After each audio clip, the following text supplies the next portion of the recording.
अधीन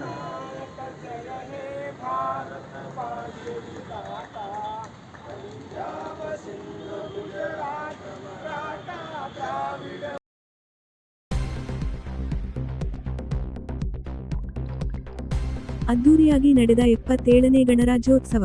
ಬಸವನ ಬಾಗೇವಾಡಿ ಪಟ್ಟಣದ ಶ್ರೀ ಬಸವೇಶ್ವರ ಪದವಿ ಪೂರ್ವ ಕಾಲೇಜು ಆವರಣದಲ್ಲಿ ಶ್ರೀ ವೈ.ಎಸ್. ಸೋಮನಕಟ್ಟಿ ತಹಸೀಲ್ದಾರರು ಧ್ವಜಾರೋಹಣ ನೆರವೇರಿಸಿದರು. ವಿದ್ಯಾರ್ಥಿಗಳು ರಾಷ್ಟ್ರಗೀತೆ ಮತ್ತು ನಾಡಗೀತೆ ಹಾಡಿದರು.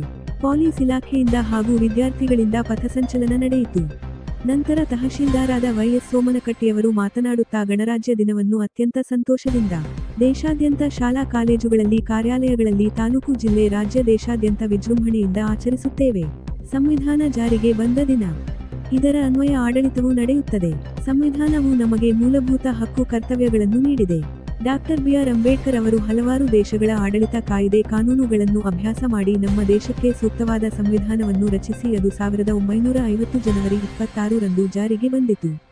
ನಮ್ಮ ದೇಶ ಪ್ರಜಾಪ್ರಭುತ್ವ ದೇಶವಾಗಿ ಮುನ್ನಡೆಯುತ್ತದೆ. ಇದಕ್ಕಾಗಿ ಅನೇಕರು ಶ್ರಮವಹಿಸಿದರು, ಅವರನ್ನು ಸ್ಮರಿಸೋಣ. ಇಂದು ನಮ್ಮ ದೇಶವು ಜಗತ್ತಿನಲ್ಲಿಯೇ ಆರ್ಥಿಕವಾಗಿ, ಸಾಮಾಜಿಕವಾಗಿ, ವೈಜ್ಞಾನಿಕವಾಗಿ ಆತ್ಮನಿರ್ಭರ ಕಾರ್ಯಕ್ರಮಗಳ ಮೂಲಕ ಸಬಲ ರಾಷ್ಟ್ರವಾಗಿ ಹೊರಹೊಮ್ಮಿದೆ. ವಿವಿಧ ಭಾಷೆ, ಸಂಸ್ಕೃತಿ, ಧರ್ಮ, ಜಾತಿ ಇರುವ ನಮ್ಮ ದೇಶದಲ್ಲಿ ವಿವಿಧತೆಯಲ್ಲಿ ಏಕತೆಯನ್ನು ಕಾಣುತ್ತೇವೆ. ಇಂದು ನಮ್ಮ ದೇಶವು ಹಲವಾರು ಸಮಸ್ಯೆಗಳನ್ನು ಎದುರಿಸುತ್ತಿದೆ. ನಿರುದ್ಯೋಗ ಸಮಸ್ಯೆ, ಶೈಕ್ಷಣಿಕ ಸಮಸ್ಯೆ, ಜನಸಂಖ್ಯಾ ನಿಯಂತ್ರಣ ಇತ್ಯಾದಿ ಸಮಸ್ಯೆಗಳನ್ನು ಎದುರಿಸುತ್ತಿದ್ದೇವೆ. ಆದರೂ ಅವೆಲ್ಲವುಗಳನ್ನು ದಿಟ್ಟವಾಗಿ ಎದುರಿಸಿ ಜಗತ್ತಿನಲ್ಲಿ ಅತಿ ದೊಡ್ಡ ಪ್ರಜಾಪ್ರಭುತ್ವ ರಾಷ್ಟ್ರವಾಗಿ ಬೆಳೆದಿದೆ. ನಾವು ನೀವೆಲ್ಲರೂ ಈ ರಾಷ್ಟ್ರಕ್ಕಾಗಿ ದುಡಿಯೋಣ ಎಂದರು. ತಾಲೂಕಾ ಆಡಳಿತದಿಂದ ಹೆಚ್ಚು ಅಂಕ ಪಡೆದ ವಿದ್ಯಾರ್ಥಿಗಳಿಗೆ, ಪೌರಕಾರ್ಮಿಕರಿಗೆ, ರೈತರಿಗೆ ಸನ್ಮಾನ ಮಾಡಿ ಗೌರವಿಸಿದರು. ನಂತರ ಪ್ರೌಢಶಾಲಾ ಮಕ್ಕಳಿಂದ ವಿವಿಧ ದೇಶಭಕ್ತಿ ಗೀತೆಗಳನ್ನು ಹಾಡಿ ಮನರಂಜಿಸಿದರು. ಇದೇ ಸಮಯದಲ್ಲಿ ಪ್ರಕಾಶ್ ದೇಸಾಯಿ, ಕಾರ್ಯನಿರ್ವಾಹಕ ಅಧಿಕಾರಿಗಳು ಬಲ್ಲಪ್ಪ ನಂದಗಾವಿ, ವಸಂತ್ ರಾಥೋಡ್, ವಿದ್ಯಾಧರ ಕಲಾದಗಿ, ಮೆಹಬೂಬ್ ನಾಯ್ಕೋಡಿ, ಪೊಲೀಸ್ ವಿಭಾಗ ಅಧಿಕಾರಿಗಳು, ಗಣ್ಯರು, ಶಿಕ್ಷಕರು, ವಿದ್ಯಾರ್ಥಿಗಳು ಭಾಗವಹಿಸಿದ್ದರು. ವರದಿ ಮೆಹಬೂಬ, 1x ನ್ಯೂಸ್, ಬಾಗೇವಾಡಿ.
ಇವತ್ತು ಭಾರತ ಸಾರ್ವಭೌಮ ಸಮಾಜವಾದಿ ಪ್ರಜಾಪ್ರಭುತ್ವ ಗಣರಾಜ್ಯವಾದಂಥ ದಿನ. ಇವತ್ತು ಗಣರಾಜ್ಯೋತ್ಸವದ ಜನ್ಮದಿನ. ಯಾಕೆ ಅಂತಂದ್ರೆ 1950 ಜನವರಿ 26ರಂದು ನಮ್ಮ ದೇಶದ ಸಂವಿಧಾನ ಜಾರಿಗೆ ಬಂದಿತು. ಹೀಗಾಗಿ ಈ ದಿನವನ್ನು ಇವತ್ತು ಜಗತ್ತಿನೆಲ್ಲೆಡೆ ನಮ್ಮ ಭಾರತೀಯರು ಅತ್ಯಂತ ಸಂಭ್ರಮ ಸಡಗರದಿಂದ ಇವತ್ತು ಗಣರಾಜ್ಯೋತ್ಸವವನ್ನು ಆಚರಣೆ ಮಾಡ್ತಾ ಇದ್ದೀವಿ. ಈ ದಿನಕ್ಕೆ ಕಾರಣೀಕರ್ತರಾಗಿರ್ತಕ್ಕಂಥ ಎಲ್ಲ ಸ್ವಾತಂತ್ರ್ಯ ಹೋರಾಟಗಾರರನ್ನ ಹಾಗೂ ಸಂವಿಧಾನ ರಚನೆಗೆ ಕೊಡುಗೆ ನೀಡಿರ್ತಕ್ಕಂಥ ಎಲ್ಲ ಮಹನೀಯರನ್ನ ನಾವೆಲ್ಲರೂ ಸ್ಮರಿಸಬೇಕಾದುದು ನಮ್ಮೆಲ್ಲರ ಆದ್ಯ ಕರ್ತವ್ಯ.